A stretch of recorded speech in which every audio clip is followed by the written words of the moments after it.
बढ़िया होंगे और अपने अपने घरों में सेफ होंगे। आज की वीडियो बहुत इंपॉर्टेंट है आप सभी के लिए। 3 इंपॉर्टेंट अपडेट कनाडा की तरफ से आप सभी के लिए लेकर आया हूँ। सबसे पहली जो अपडेट है कनाडा वैक सेंटर से है पासपोर्ट सबमिशन को लेकर।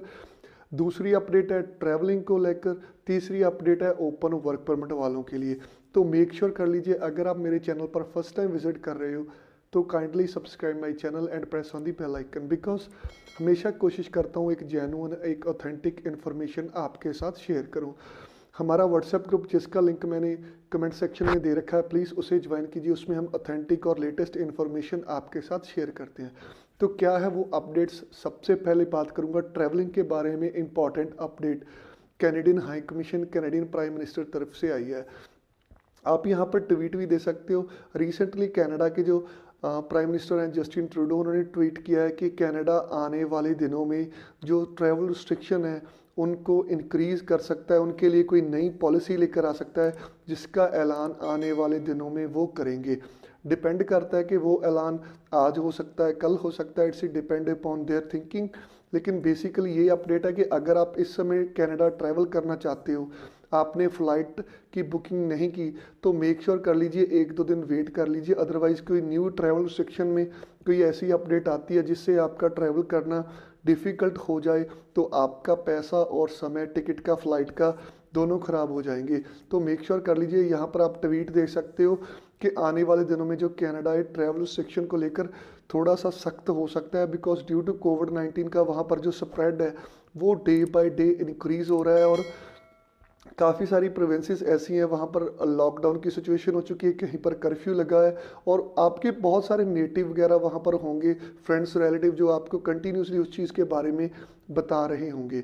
तो मेक श्योर कर लीजिए अपने ट्रैवल प्लान बनाने से पहले 2-3 दिन का वेट कर लीजिए। आफ्टर दैट अगर कोई न्यू रिस्ट्रिक्शन ईजिली आती है तो आप पहले की तरह ट्रैवल कर सकेंगे। अगर कोई स्ट्रिक्ट एक्शन आता है तो आपके लिए ट्रैवलिंग जो थोड़ी सी डिफ़िकल्ट हो जाएगी, इसलिए आप प्लीज़ ट्रैवलिंग को इस समय अवॉइड कीजिए। दूसरी, मेक श्योर कि कोविड की रिपोर्ट जो आपके पास है, इस चीज़ का बहुत इफेक्ट पड़ता है और बहुत सारे लोगों को वापस आना पड़ा है एयरपोर्ट से, बिकॉज जो कोविड की रिपोर्ट है लोग पहले करा लेते हैं। ठीक है, 72 hour 96 hour it's depend upon a country. 72 hour आपको जो रिपोर्ट चाहिए नहीं, तो इस मेक श्योर कर लीजिए पीसीआर टेस्ट आपका होना चाहिए अगर आप कनाडा फ्लाई करना चाहते हो। अदरवाइज़ ये चीज़ें आपके पास नहीं होगी तो आने वाले दिनों में आपको जो प्रॉब्लम आ सकती है। दूसरी इंपॉर्टेंट अपडेट कनाडा वैक सेंटर की तरफ से है। जब से 2 वे कोरियर का सिस्टम चला है, सबसे पहले अपडेट आई थी 2 वे कोरियर सिस्टम की, कि पासपोर्ट जिन्होंने स्टैंपिंग करवाने थे वो 2 वे कोरियर की हेल्प से अपने पासपोर्ट स्टैंप करवा सकते थे। अब कनाडा हाई कमीशन ने कुछ दिन पहले ऐलान किया था कि पासपोर्ट सबमिशन को लेकर और बायोमेट्रिक फॉर अदर कैटेगरीज को लेकर वो इंपॉर्टेंट अपडेट देने वाले हैं। बायोमेट्रिक्स फॉर अदर कैटेगरी को लेकर उन्होंने ऑलरेडी इंपॉर्टेंट अपडेट दे दिए हम सभी को कि कैसे अदर कैटेगरी वाले बायोमेट्रिक करवा सकते हैं। जैसे ओपन वर्क परमिट वाले हैं, वर्क परमिट वाले हैं, रिटर्निंग स्टूडेंट हैं, फॉरेनर वर्कर्स हैं। अब जो अपडेट आई है पासपोर्ट सबमिशन को लेकर, उन्होंने वेब फॉर्म लॉन्च किया है। ठीक है, उसका लिंक मैं डिस्क्रिप्शन में दे दूंगा। उसकी हेल्प से आप अपने पासपोर्ट की स्टैंपिंग करवा सकते हैं। उसकी ज़्यादा डिटेल देखने के लिए अगर मैं इस वीडियो में एक्सप्लेन करूंगा तो इट्स क्वाइट लॉन्ग वीडियो, काफ़ी लॉन्ग हो जाएगी। लेकिन आज से उन्होंने वेब फॉर्म लॉन्च कर दिया है। उसकी हेल्प से आप अपना जो पासपोर्ट है वो कनाडा हाई कमीशन से स्टैंप करवा सकते हैं। बिकॉज बहुत सारे लोगों को प्रॉब्लम आती थी, पहले पासपोर्ट रिक्वेस्ट आ जाती थी, 2 वे कोरियर का पेमेंट लिंक नहीं था आता। लेकिन अब जो नया सिस्टम है इससे थोड़ी सी आसानी होगी आपको पासपोर्ट स्टैंपिंग करवाने में। तो पहली अपडेट थी ट्रैवलिंग को लेकर कि ट्रैवलिंग इस समय थोड़ी सी अवॉइड कीजिए। अगर आप फ़्लाइट वगैरह बुक करना चाहते हैं 2-3 दिन अपना वेट कर लीजिए। दूसरी थी पासपोर्ट स्टैंपिंग को लेकर और पासपोर्ट सबमिशन को लेकर कि उन्होंने वेब फॉर्म लॉन्च कर दिया है जिसकी हेल्प से आप क्या है कनाडा से आप अपना पासपोर्ट स्टैंप करवा सकते हैं। कैसे वो काम करेगा उस पर एक डिटेल में वीडियो बना दूंगा और उसका लिंक आप देख सकते हो। यहाँ पर मैं स्क्रीनशॉट भी आपके साथ उस ऑफिशियल ट्वीट का शेयर कर देता हूँ। और 1-2 चीज़ें आपको और बतानी थी। अगर आप सबसे पहले कोई न्यूज़ देखना चाहते हो तो बहुत सारे ऐसे लोग हैं जो ट्विटर यूज़ करते हैं लेकिन वहाँ पर फॉलो नहीं करते हैं। आप 1-2 पेज है उनके ऑफिशियल कनाडा इन इंडिया और जस्टिन ट्रूडो का, आप उसे फॉलो कीजिए। बिकॉज उसमें सबसे पहले जो ट्विटर पर इंफॉर्मेशन आती है वो जो जेन्युइन होती है और करेक्ट होती है।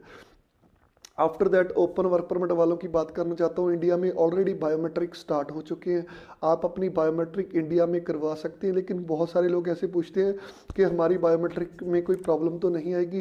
गाइस, कोई भी प्रॉब्लम नहीं आएगी, आपको थोड़ी सी वेट करनी पड़ेगी। जब आप वेब फॉर्म फिल कर देते हैं तो उसके बाद क्या होता है कि आपको एक रेफरेंस नंबर दे दिया जाता है, उससे 2-3 दिन बाद आपको जो डेट दी जाती है। लेकिन डेट का जो डिफरेंस है आप कम से कम 1 वीक का मान के चलिए।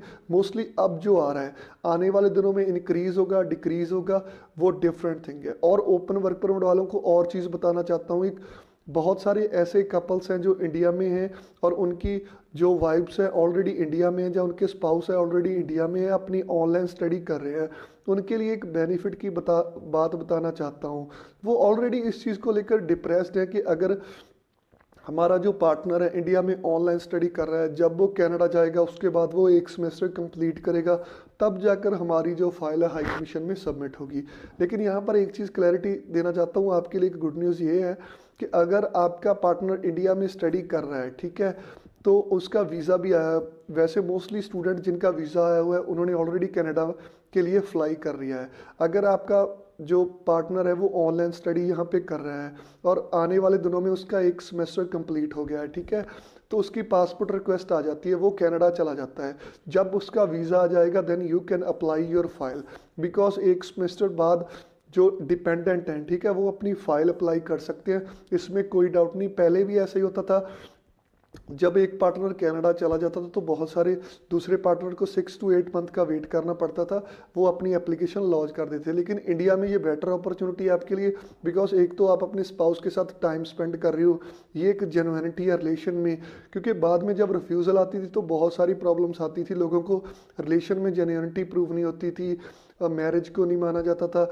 अब कोविड में जब कि आपको पता है अगर रिस्ट्रिक्शन लगी है आपकी मैरिज में, अगर थोड़ा सा क्राउड कम भी था तो आपके लिए एक पॉजिटिव पॉइंट है, ठीक है। तो अगर आपका स्पाउस आने वाले दिनों में कनाडा जाने वाला है, आपका पार्टनर, तो आप अपना ओपन वर्क परमिट तब ही अप्लाई कर सकते हो, इसमें घबराने की कोई बात नहीं। क्योंकि बहुत सारे बच्चे वेट कर रहे थे कि इंडिया में सर बायोमेट्रिक हो नहीं रहे तो हमारे लिए आने वाले दिनों में मुश्किल ना आ जाए। तो आपको कोई भी घबराने की बात नहीं है, you can apply your permit, because India में अभी बायोमेट्रिक की डेट्स हैं जो मिलनी स्टार्ट हो चुकी हैं, तो इसमें कोई घबराने की बात नहीं। I hope open work permit वालों के भी डाउट क्लियर हो गए होंगे कब हम अप्लाई कर सकते हैं। और जो बहुत सारे लोग पूछते हैं कि सर रिवर्ट कितने समय में आता है, तो टू बी ऑनेस्ट मैंने पहले भी बताया था, आज फिर बता रहा हूँ कि इसको लेकर प्रेडिक्शन करनी थोड़ी सी डिफ़िकल्ट है। बहुत सारे केसेस में देखा है जिनका 12 और 13 को हमने बायोमेट्रिक करवाया था, उनकी पासपोर्ट रिक्वेस्ट 20 और 21 को आ गई। लेकिन बहुत सारी ऐसी कंप्लीट फाइल हैं जिनका रिवर्ट नहीं आ रहा। तो it's totally depend upon Canadian high commission. और स्टूडेंट वीज़ा वालों को एक गुड न्यूज़ देना चाहता हूँ कि बहुत सारे स्टूडेंट वीज़ा वाले हैं जो डिप्रेस दे के वर्किंग आवर्स, वर्किंग टाइम, जो स्टडी वीज़े का प्रोसेसिंग टाइम है वो डे बाय डे इंक्रीज़ हो रहा था पहले। लेकिन अब जो गुड न्यूज़ है, आप चेक कर सकते हो ऑफिशियल वेबसाइट पर, जो प्रोसेसिंग टाइम है पहले 35 वीक प्लस था, फिर जो है 24 वीक प्लस था। जब से AIP आने स्टार्ट हुए हैं तब से प्रोसेसिंग टाइम लगातार डिक्रीज़ हो रहा है और अब आई थिंक 16 वीक्स तक है। आप ऑफिशियल वेबसाइट पर चेक कर सकते हो। तो ये एक गुड न्यूज़ है। अभी मैंने रिसेंटली देखा, आई थिंक 16 to 14 वीक दिखा रहे थे वो। ये एक गुड न्यूज़ है, आने वाले दिनों में ये एक पॉजिटिव साइन है। अगर स्टूडेंट का बैकलॉग क्लियर होगा तो डेफिनेटली जो अदर क्लास है, अदर कैटेगरीज है, उनको कहीं ना कहीं प्रायोरिटी मिलेगी। जितना भी बैकलॉग है, उम्मीद कर रहे हैं कि कैनेडियन हाई कमीशन क्लियर करने की कोशिश कर रहा है। और अगर स्टूडेंट का बैकलॉग क्लियर होता है तो आने वाले दिनों में ओपन वर्क परमिट वाले हैं, जितने भी पायलट प्रोग्राम वाले हैं, अगर डिपेंडेंट चिल्ड्रन है, स्पाउस वीज़ा वाले हैं, तो सभी के लिए एक पॉजिटिव साइन है फरवरी और मार्च में कि आपकी फ़ाइलों के रिवर्ट भी डेफिनेटली आएंगे। तो ये थी आज की इंपॉर्टेंट वीडियो। अगर आपको वीडियो अच्छी लगी तो kindly subscribe my channel and press on the bell icon. दूसरी चीज़ ये, हमारा व्हाट्सएप ग्रुप जिसका लिंक मैंने कमेंट सेक्शन में दे रखा है, प्लीज़ उसे भी ज्वाइन कीजिए। अगर आपको कोई आल्स की प्रेपरेशन में प्रॉब्लम आ रही है, we are providing 1-to-1 online classes. आप हमारी स्पेशल क्लासेस ले सकते हैं। I am damn sure if you follow our methods, our techniques, then you can crack your IELTS within 30 days. Student visa refused हो गया है, open work permit refuse हो गया है, रीअप्लाई करना चाहते हो, एक बेटर सजेशन चाहते हो, तो आप हमें कॉन्टैक्ट कर सकते हो। SOP में हेल्प लेना चाहते हो, another thing is that biometric appointment में कोई हेल्प चाहिए तो हमारे नंबर यहाँ पर स्क्रॉल कर रहे हैं, आप हमारी हेल्प ले सकते हो। So see you guys in the next video. Don't forget to subscribe my channel and press on the bell icon. Thank you.